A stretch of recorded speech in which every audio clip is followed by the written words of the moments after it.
Dobar dan, lep pozdrav, hvala za povabilo in res, jaz sem nabral pot čez Prevod, čez Hrib, Trbovlje, Savo, pa sem tudi temu rabim bil in to. Tako da ob tej informaciji res je pa očitno pravočasno. In če se človek pravočasno odloči, če tudi pozno, je še vedno bolje, kot da se nikoli ne odločiš. Mislim, da smo danes v družbi, ki se mnogi težko odločajo ali celo bežijo od sprejemanja odločitev, zato ker je moče nek občutek, da se moraš vedno prav odločiti, ampak včasih se mora tudi ne najbolj optimalno. Pa da bom se držal okvirov.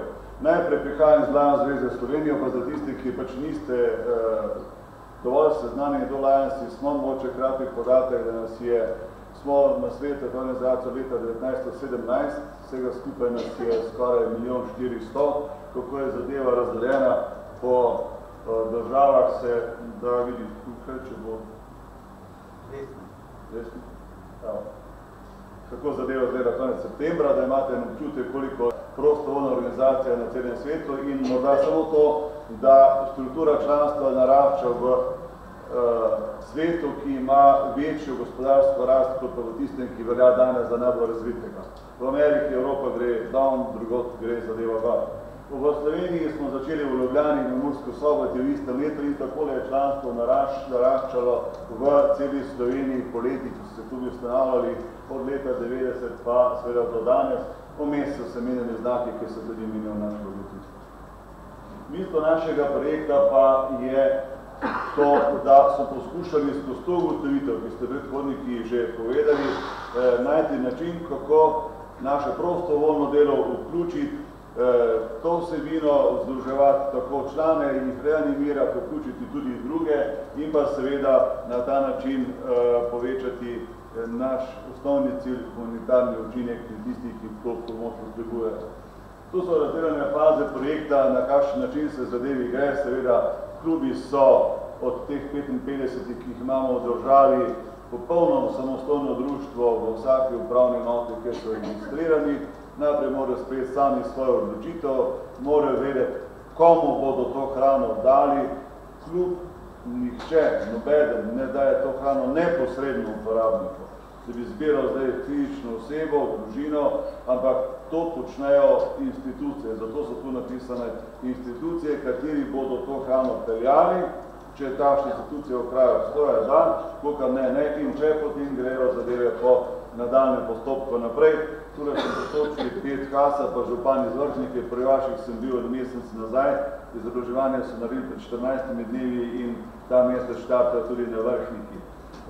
Več seveda o tem podrobneje po klubih povem, ker sem pač tam zato povlaščen, vendar za vas zgolj to, da je postopek razdelan, kako stvari pristopimo. Stvari smo prvič pristopili do zdaj kmalu 2 leti, januarja bo 2 leti, trenutno pa projekti potekajo kole po Sloveniji pogledano. Začelo se je v Celju, ideja je bila sicer z Mariborom, ampak celjske članice Lions kluba Mozaik so bile prve, ki so stvar spravile v življenje in pristopili smo še ostali člani drugih klubov v Celju in drugih krajih, tako da je trenutno situacija pokritosti takšna in v kontekstu prejšnjega, komu dati hrano. Vidite, Novo mesto ni tako majhen kraj, je upravna enota, vendar tam nima institucije, kot je varna hiša, zavetišče in tako naprej, kamor bi to hrano peljali, preprosto nimajo potrebe. Res pa je, da Romov ne šteje, očitno ne, in vse ostalo je pokrito tako, da očitno Krka, Revoz in ostali gospodarsko pokrivajo stvari, tako da kljub temu, da sem imel tam možnosti dobiti hrano iz trgovcev, ni bilo to kam da.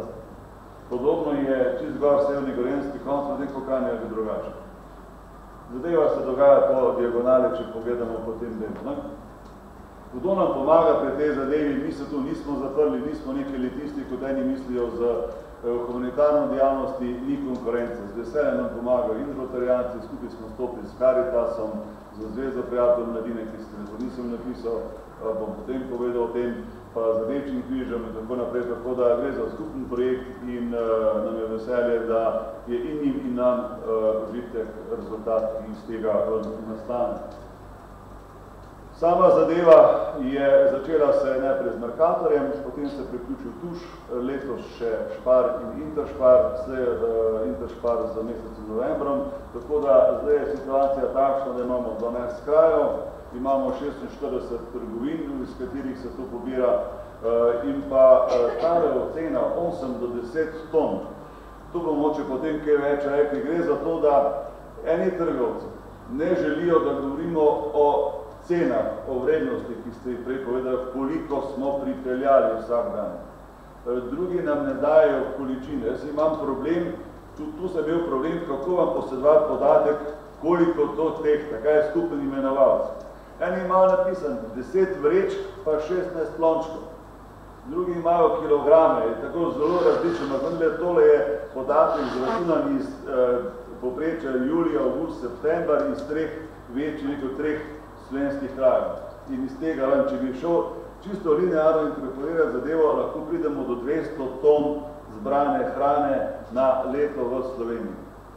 To je ocena na podlagi podatkov, ki pač imam. Pa to, kar pa že teče, je pa tu zadeva napisana.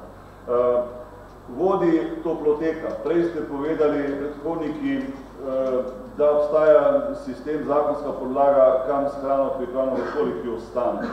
Celi imamo javno kuhinjo, ki je zelo dobro stekla kljub začetku velikim težavam. Pa o tem, če bo okrogla miza dala čas.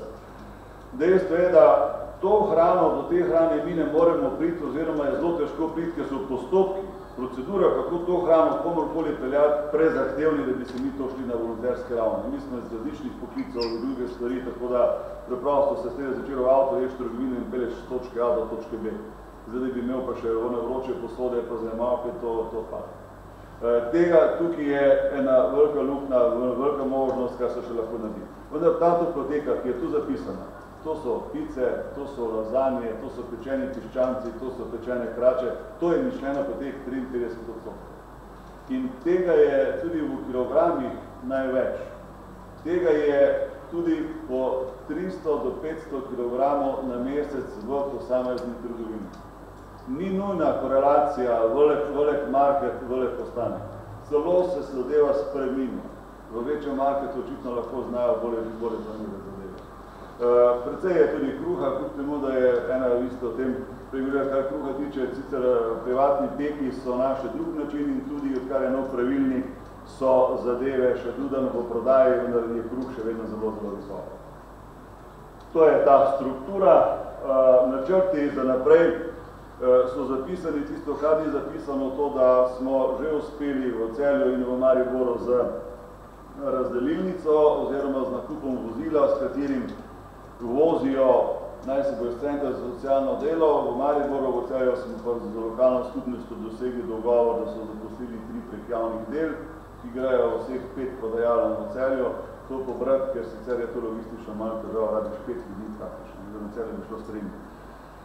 Ljubljana posebej ni omenjena, v Ljubljani smo naredili s Caritasom, pa zdaj za prijateljem mladine javno kuhinjo, zavod Prestrehstvo na Zaloški, kjer je Ljubljana tako velika, da je problem to hrano preprosto pobrati na način, kot to počnemo v drugih krajih. In tukaj je seveda pripomba profesora na začetku čisto mestno. To, kar mi počnemo, je čisto volontersko, to ni sistemska rešitev, morda pa je spodbuda, saj upamo za sistemsko rešitev tega. Kako to zadevo reševati? Zdaj pa izziv.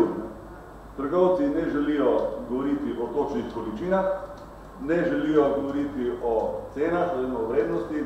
Mi si želimo tega čim več preprečiti, kar bi šlo sicer v koš ali v bioterje ali kam rekel na komunalo, takšno ali drugačno, da tisti so lačni. Tukaj bomo morali najti en skupen jezik, zato sem z veseljem danes tu, da bo učinek večji in bomo malo oči zmanjšali pri nakupovanju, pri zauživanju hrane in pa pri razdeljevanju. Toliko sem vam pripravil za danes, smo našli, kako fizično zadeva poteka, to pa samo nekaj fotografij, kako zgleda poln prtlažnik, ko greš zvečer v trgovino. Vidite, naložil sem tako, da se vidim tudi spomnil, te škatle in pa tam zadaj je zdaj odkrita, zato da se dajo fotografirati, ker je ta Hasadova škatla. Zato da se toploteka te stvari, to težje tega pač največ. Da vidite, to zgleda. To je zbiralnica v Celju, v takšnih boksih, potem damo začer se zadeva prevzame, zloži v police, v hladilnike in potem drug dan razdeli osebam, ki so za to na seznamu. Ta seznam naredi Center za socialno delo, Rdeči križ, Karitas, drugo društvo. Tako da, hvala lepa za pozornost.